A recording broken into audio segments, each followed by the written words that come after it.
Oh. So, well, basically, far as giving back, you know, that's what it's all about. It's all about giving back, whether it's when it's for a great cause.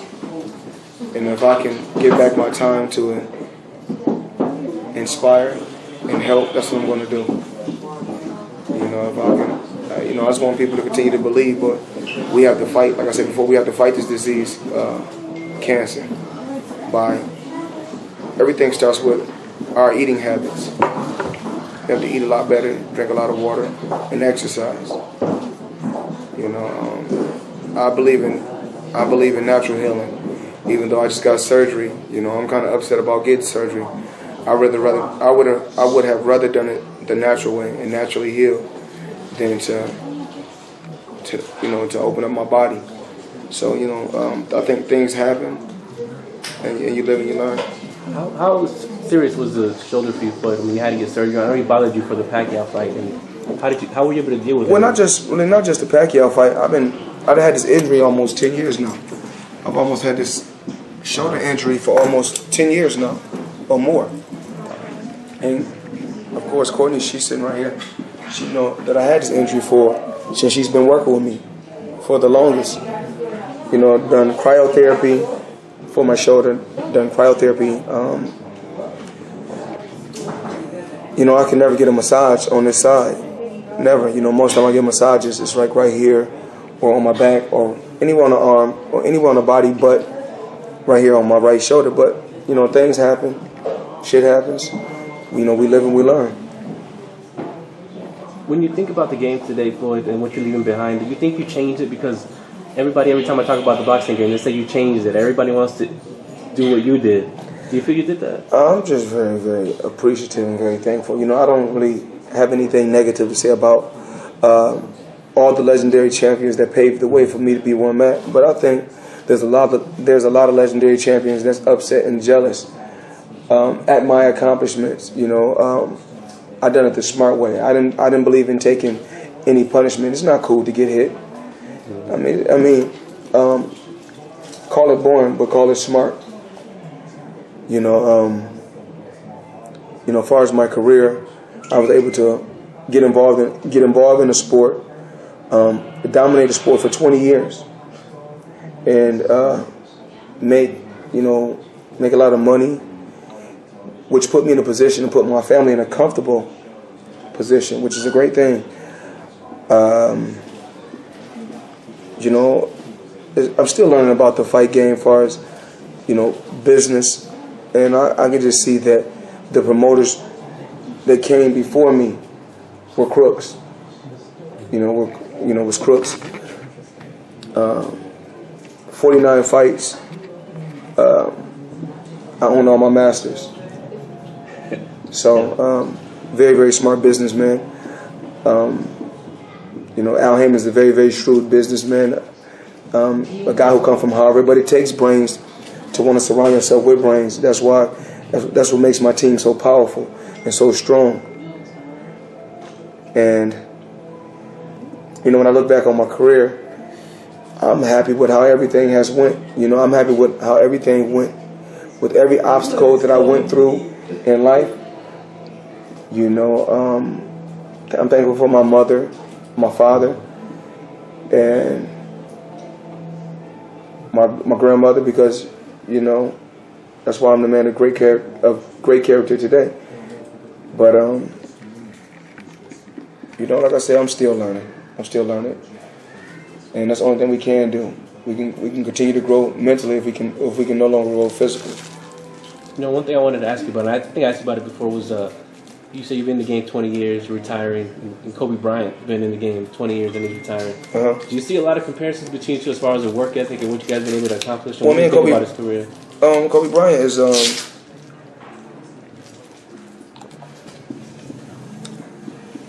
well, don't matter if it's a Dasani water. Of course, y'all know I like to take the paper off, but it's Coca-Cola, and me and Warren Buffett is, you know, good friends. So it's okay for me to promote my friends' drink. Kobe Bryant, exceptional athlete. He's won numerous championships, not just NBA championships, Olympics. I think a couple went to Olympics more than once. But great athlete, great person, been through a lot of obstacles in his life, been through a lot of things that he had to overcome, kind of like myself. But he's still standing, he's still going strong, and, even though I know that this is his last year, hopefully he has a great year. Now, Floyd, I got to ask you this. Pay-per-view, when Mayweather's involved, it's record numbers. How come nobody's able, in the whole world of boxing, nobody's able to get close to what you were doing? I think I hold it. I think my gate, I done the highest gate. I think I done 70-something million. And that was less than an hour. Actually, my tickets didn't even go on sale for one of my fights. And I think we done over 70 million at the gate. Pay-per-view, I think, I don't know, over 4 million. I think Pacquiao won over 4 million. I done over 4 million in pay-per-view at $100 a pop. Took less punishment than any fighter in the sport of boxing. Landed on the highest percentage than any other fighter. I don't know. I believe I made more money than any fighter. But like I said, I'm just blessed. I'm blessed way beyond belief. I feel like when I was born, I was dealt a royal flush. Trying to make my team stronger, trying to help the people around me grow. It don't matter who the person is. The person could be a driver. I want them to be the best they can be. I treat everybody the same. I love everybody the same. When someone around me hurts, I hurt also. Of course, we got Court's Corner that we're trying to help because she's trying to help people. She's been with me a lot lately. Of course, Bruce, my driver, he's getting his company together, and all, he getting all his drivers together. And like I said before, I'm still learning and I'm still growing, and it takes one day at a time. My videographer, James Dayup, actually used to work with Manny Pacquiao. When Manny Pacquiao, when they both went their separate ways, it was a great thing for me, because I didn't just get a great videographer, I got a great friend. Speaking of Manny, he said something funny this week in New York. I don't know if you heard it. He said that a lot of people approach him and tell him that he won the fight against you when I maybe gave him 1 round, maybe 2. How could someone say that he beat you? I mean, well, I had to tell Manny, I think that, to heal my shoulder, I should have, went swimming in salt water, like he said he did, to heal his shoulder. It's so crazy that, Manny Pacquiao fought so many fights throughout his career. Then all of a sudden he get, they made so many spoofs about Floyd Mayweather being a chicken, being scared, being a coward, and so many people, millions and millions of people around the world wanted Pacquiao and stood behind Pacquiao, and then he lost and they had something else to say. I didn't say how I was going to win. I said I will win. And that's what it's about in life. No matter how you win, as long as you win. But we take losses all the time. When a loved one is sick, that's a loss. When we lose a loved one, that's a loss.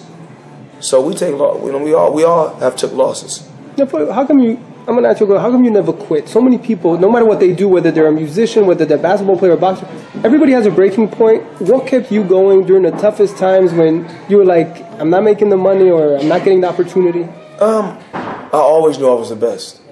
I always knew I was the best from day one. I always knew I was the best. I always knew I worked the hardest. That's always. I didn't really believe there was a limit. I think a lot of fighters put limits on themselves. I feel that whether it's an entertainer or a fighter or athlete, period, once they reach a certain point, they feel like, you know what, I made it. I made it. And I thought it was the money, but it really wasn't the money. It was the will to win. I wanted to be a part of history for my name to live on forever. So it wasn't just one thing. It was multi things that molded me and made me into the ambitious person that I am today. Do you ever think, how would you do against Hagler, Hearns, Duran? That wasn't my era. That just wasn't my era. And as of today, you know, athletes are bigger, better, stronger, and faster. But how I feel against how I would have matched up with those fighters from that era, I mean, I never got tired in 12 rounds. You know, I've never showed that I was going to break. I never showed that I was going to quit. You know, I think that everybody in this world is an artist. Whether you're an athlete or entertainer, or you're just a regular person. It's just how are you going to paint? What is the picture that you're going to paint and the legacy that you're going to leave behind when you leave this earth? And the picture that I painted is that when it's TBE, it's just not inside the ring. But it's not. It's TBE outside the ring also, as far as giving back.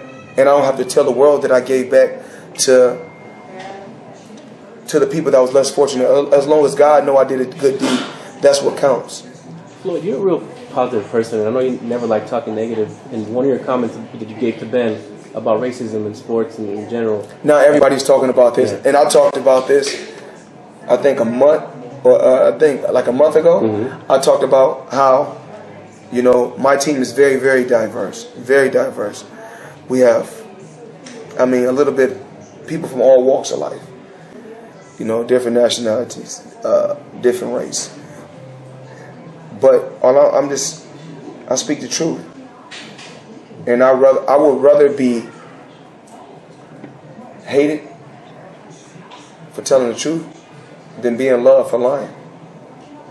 Does it bother you when your message though gets misconstrued? Because that guy Conor McGregor took what you said as offensive, and he said that he didn't want you mentioning him, or he went through some of the same stuff.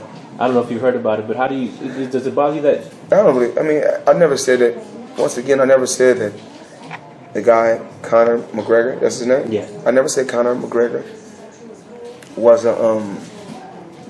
I never said I had anything against Caucasians or white Americans or white people, period, or Irish. All I said is this: in this world, racism still exists, but I'm not racist. That's all I said.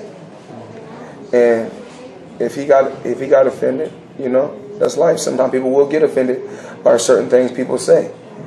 Just me, I have tough skin. I'm built for anything. But how does it feel when everybody, anything you say, anything you do, it's magnified all the time? You have to think about it sometimes. With you know. You know my mentality. I'm just like, it's life. Fuck it. It's gonna be what it's gonna be. You know. I mean, I speak from the heart. I speak the truth. You know. When like I said before, I'm just waiting for somebody else to have a 20-year run or a 19-year run. You know, out of a 19-year run, I think I was world champion 18 years. That's never been done. In a year and a half, I fought 17 fights. I was only fighting a year before I became world champion. I was world champion from the 90s to now. We damn near, what we had, 3,000?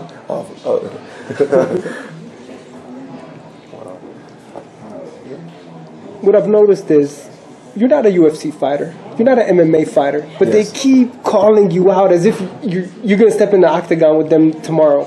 I mean, you know what's really, really interesting? This is something that's very, very interesting. And, you know, like I said before, we can forgive, but sometimes we never forget. When Dana White, when no one knew who Dana White was, no one knew who Dana White was. Which I remember at one particular time back in the day when they had the MMA, right? It wasn't really no weight class. People were just fighting each other.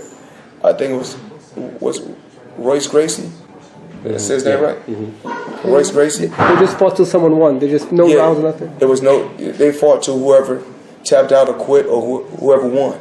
Before Dana White even came around and got with the Fertitta brothers. Dana White, the same guy, used to run around with me, hang out with me, and I treated him just like I treated anybody else in my camp. At one particular time, you go in and watch the beginning of my fights. I had a patch on my trunk, which was a Berlynner's dog, and I wore the Berlynner's patch for Dana White, a little square guy. I mean, at that particular time, I think the guy had a Honda, you know. But I didn't judge him. If you're my friend, you know, I love you unconditional, and I like you. You know, I like you the same way I like everybody else that's around me. Now all of a sudden, a guy get put in a position, and it's like, I mean, the guy didn't shave his head bald and act like he just tough and rugged. And it's just that, I mean, that's not the Dana White I know. That's all I'm saying. You know, but I knew Dana White as a good guy, good square guy. You know, if I had to say so, he was a guy that went to college and didn't know anything about mixed martial arts or boxing. You know, every day he used to be around me. He used to be around my Uncle Jeff, and I treated the guy great. And that's what it is. You know, now he's I think the president of the MMA of UFC, which is a great thing. Well, it sounds kind of silly, but I mean, when you think about boxing and what you've been able to do, and when you said you're the best, I mean, do you really feel in your heart you were born for this? There was nothing else that you were meant to do? I don't really know, but you can really just, I mean, I think that a lot of fighters in the sport today, because I would do it too. I would go to bed every night. Every night I'm on that road, I would say to myself, I'm going to be better than Floyd Mayweather. I'm going to surpass him. I'm going to outdo him. Everything that Floyd did, I'm going to do better. But that was never my forte. You know, from the beginning, from day one, I knew I was the best. I didn't have to second guess. I didn't have to tell myself. I just knew it. It was just the way you would be able to dominate? It's just that I knew it once I was 17 years old, and when I was going to the boxing gym, and nobody could beat me in the gym, and I was only probably 16 or 17 years old. No one could beat me in the gym at all. When I was 17 or 18, I was probably at my best. No one could beat me. And I wanted to turn professional at 16 years old. I think I was a professional once I reached the age of 16. I was a professional, really 15. And I was just no one could fuck with me at all. I mean, I was good. I mean, you can call it cocky, you can call it arrogant, call it what you want to call it, but I knew I was the best. And I knew in due time, I was very outspoken. And I know the more and more, but my talent always spoke for itself. Even though I was very, very outspoken, you know, I spoke my opinion, I voiced my opinion. I honestly feel that I still never reached my peak in boxing. I still never had to dig in my bag of tricks and say, you know what? Even like when I fought Berto, you know, I beat him with not even a D game, like an E game. I mean, I didn't really even take the fight. I mean, I trained, I busted my ass and worked hard, but I didn't believe when I went inside the ring, I was like, just let me get this out the way so I can get this last check. And I think, you know, I made somewhere upwards of, I know I made 50 million. I was guaranteed I probably guaranteed myself 32. So I probably could have made 60 million, 70 million on that fight. So I don't really know the exact number because I still got checks coming from years and years back. But like I said before, I'm truly blessed that I'm in a position that I'm in. Made smart investments, you know. I don't know the guy named from The Godfather, but I think he was living off a pension. But you know, 7 figures every month, you know. Very, very smart. And I seen Richard Schaefer tonight. We talked. You know, we about to do some big things together. Look forward to working with Richard Schaefer. when when we was walking and talking, that's what we was talking about. Getting together. Can't wait for Richard to be back in the sport. I can't, it's just going to be a great feeling for us to be working back together. He's a great guy. And, it's good to work with guys like Richard Schaefer and Al Heyman, guys that's drug-free. Guys that wear suits, guys that dress like men. And of course, I'm sending shots at Oscar De La Hoya, because I'm always sending shots at him, because, I don't respect the men that dress in drag. And then,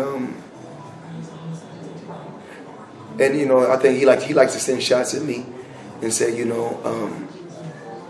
I'm a born fighter. I like to run. Yeah, I like to run right to the bank. And since, Oscar De La Hoya feel like that he accomplished more than me and he got more than me, won't we just see? I could take him to a one account and show him 450 million. What can he show me? That's just one account.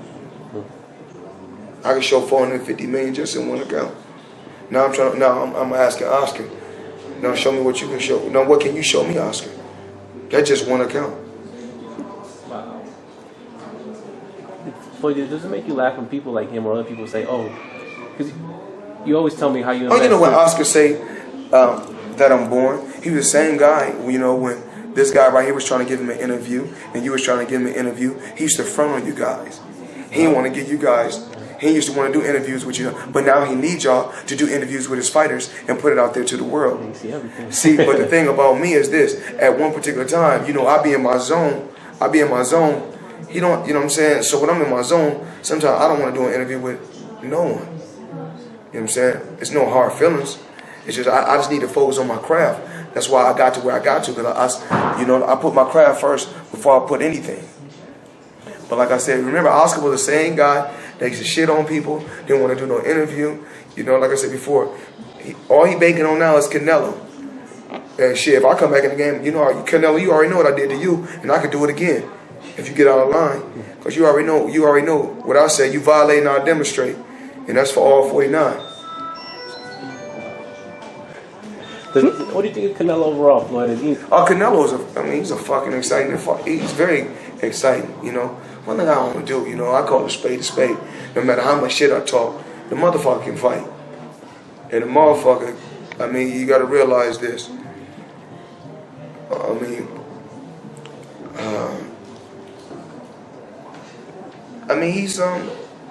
He's one of the guys.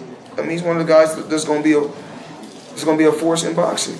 Right now, he's like one of the top guys in boxing. Canelo is. Shit, if he wasn't with Oscar, shit, would I have him signed? Absolutely. Right? You got to realize that's Golden Boy's #1 fighter. My fault. That's Golden Boy's only fighter. When they fight other people, they look incredible. When they fight you, they look human. There was one point when you fought him, he hit the ropes, and you paused in the middle of a fight to look at. You remember that moment? Well, we call that. We call it styling on him. The same way I did when I fought, Andre Berto, when he was like for real, like, who you gonna hit with that shit? I'll be styling on these kids. But I let these guys get a couple. I let these little guys get paydays. I let Berto get a little payday. He don't know how to act now. He think because these boys think they got a little car now. A little, I don't know. They probably got a little Benz, a little Rolls Royce. They think they done something, but you gotta realize that I had that shit when I was a teenager. Y'all got the footage. Go back. When I was a teenager. Floyd, how did you come up with TMT? The brand itself, you don't need boxing. The brand itself is already. Of course, off the Money Team gear, I gotta commend and think. And I want to say thank you to everybody that has supported me throughout the years. Actually how the Money Team came about was I was on Ustream, and I was just joking. I was like, Ustream, what's up? It's the Money Team, and a couple of my guys were standing behind me, and then I think I posted something. It could have been on Facebook at that particular time, and they're like, "Oh, the money team posting pictures." I was like, "Oh shit!" Went and done my work, my groundwork, and took it to the next level. And now all over the world. All over the world, yes. You were in Russia. You saw TMT gear. Yes. You were in Turkey. You were in... Yes, I've seen it. I've seen money gear everywhere. How does it make you feel? You know, blessed way beyond belief. I feel good. I feel great. You know, I'm just thankful. You know, my team, and one thing I want to do is, I'm a perfectionist. You know, nothing is perfect. No one is perfect. You know, that's just like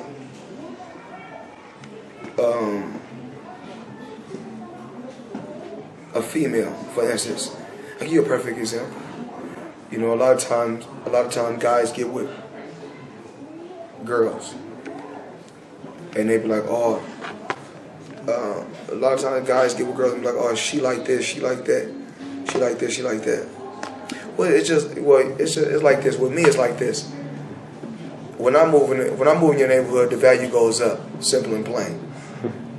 So when you're around me, your value goes up. You know, it appreciates. And then when you're not around me, it depreciates. Well, do you ever go back and look at your old fights or just how you were? I want everybody that's on social media right now, follow every fighter that's under the Mayweather Promotions banner. Every fighter. Mickey Bay is about to fight for a world title. Again, it's going to be his second time. This is his second chance, second go around, fighting for the world title. We got Badu Jack, who's world champion. Ishe Smith, he's about to fight probably a tune-up or two tune-up bouts, and he's going to be right back in there for a title. Gervonta Davis, Tank. Tabiti is a couple fights away from a world title. Then hopefully we can move Latondria Jones. Hopefully we can keep her busy and active. Then soon she'll be the first female world champion under the Mayweather Promotions banner. But everything takes time. But what we're working on right now is, I know it has taken a lot of time, but we're working on Bam Medina Cosmetics. It's took a while because we don't want to give the people a bullshit product. We want to give the people a great product. And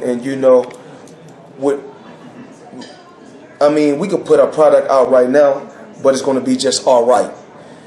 We don't want to put a good product out or all right. We want to put a great product out, so it takes time. So Dorley Bam Medina, she's been working on her makeup line. We're going to push that to the limit, and we want the world to get behind it. But of course we want she has a fan base. She's Mexicano.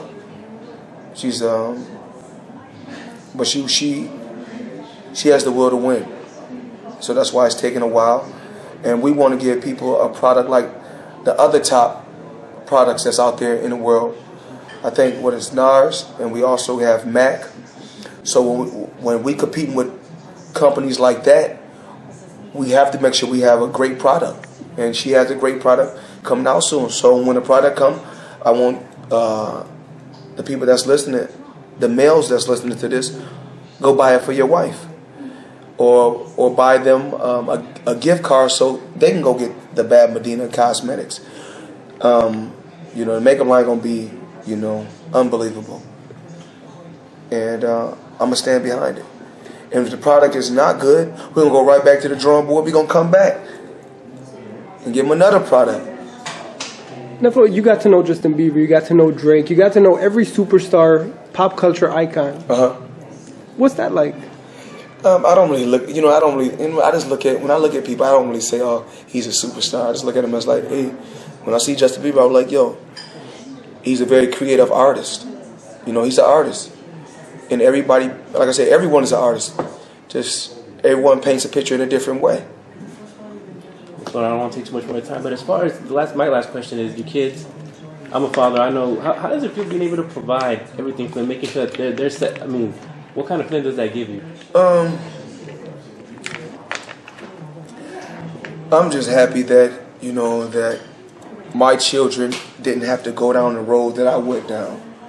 You know, as far as I was involved, you know, my life was really a roller coaster ride. You know, people kind of know the background of Floyd Mayweather. You know, I stayed in Jersey. I lived with my mother, and you know, 7 of us lived in a 1-bedroom. You know, at one particular time, my mother was on drugs. My dad been shot by my mother's brother. You know, I was right there. My dad had grabbed me, was holding me in his arms when he got shot. You know, you hear different stories. I mean, my dad been in prison, and you know, I've been through a lot. I've been through, you know, an awful lot. You know, my first cousin, who was like my sister, she had sex at 13 and had a baby at 14. And to this day, she's still my, I love her like a sister. You know, Janelle Mayweather, she got a book. I mean, I think you guys should Google her story. Very, very interesting story. And, you know, what's so crazy is her father was a big-time drug dealer at one time. And now he's on drugs, extremely heavy. And he's been in prison a couple times. And it's crazy how a guy used to own a lot of property, own a lot of things, and everything can be wiped away at a blink of an eye. So shit happens. But you know, I'm still going strong. I still support my family. And I just want everybody to continue to support my movement. So my last question, Floyd. If Floyd Mayweather at 39 now, 40? If you had to give advice to a 18-year-old Floyd, what advice would you give him based on everything you know right now, what you experienced? Well, you know, I didn't have a champion to give me advice like a Floyd Mayweather. You know, what advice would I give Floyd Mayweather?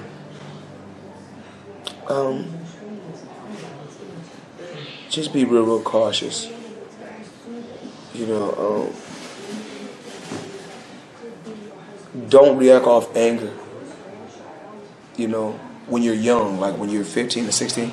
Because, you know, when I was 15 and 16, you know, I just believe in eye for an eye, even though sometimes I still believe in that, but in a different way. You know, when somebody does something harsh to me, I just say to myself, you know, what goes around comes around.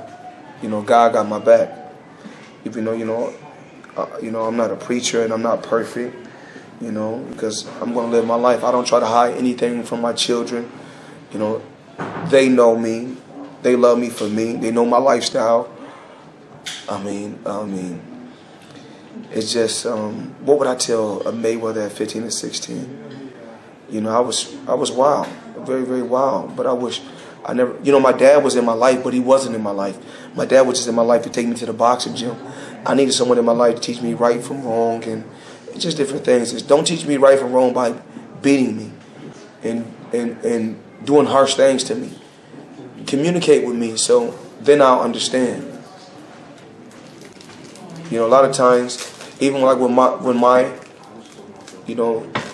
my son, my 2 boys and my 2 girls, you know, they love to hang out with me, and I love hanging out with them because I can communicate with them, and I talk to them about right from wrong. Even though, like I said before, I'm not scared of death, but do I want to die right now? Absolutely not. But anything can happen, and I just want to make sure that my children